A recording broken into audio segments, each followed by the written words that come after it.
Thank you, Madam Chair. I oppose Mr. Connolly's legislation that rushes to codify expanded telework for federal workers.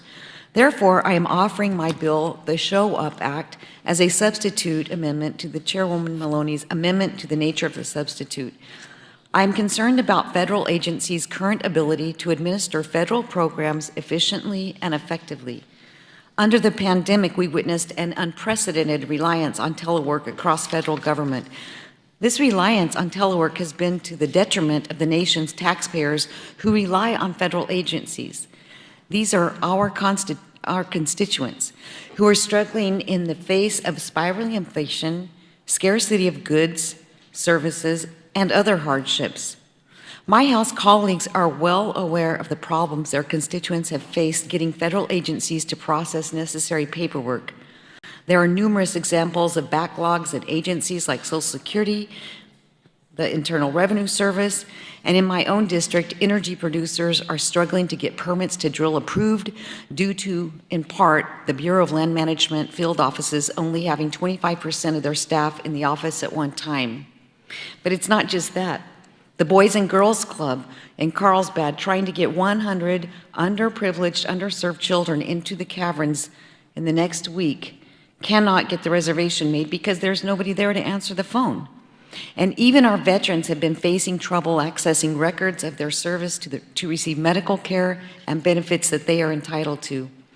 So let's be clear, federal employees not being in the workplace has hurt the government's ability to achieve its mission. Ranking Member Comer and Republicans of this committee have fought hard to find out just how much expanded telework has hurt agencies' ability to deliver services to our constituents. And recently, Ranking Member Comer wrote to the administration requesting information on federal workforce return-to-work policies.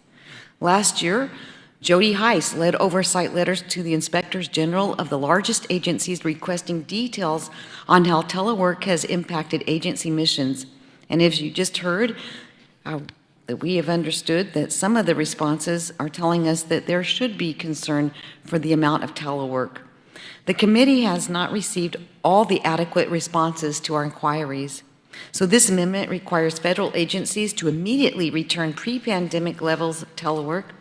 The amendment would also require a government-wide review of pandemic-era teleworking policies. And finally, it would prevent the administration from moving to higher levels of telework until Congress receives detailed plans on how agency mission performance would be impacted. And we can be assured then that the mission performance will improve and agency costs will be lowered. It is time to get the U.S. government back to work for the American people. I encourage my committee colleagues to vote in favor of this amendment. And, Ms. Chairman, I yield back.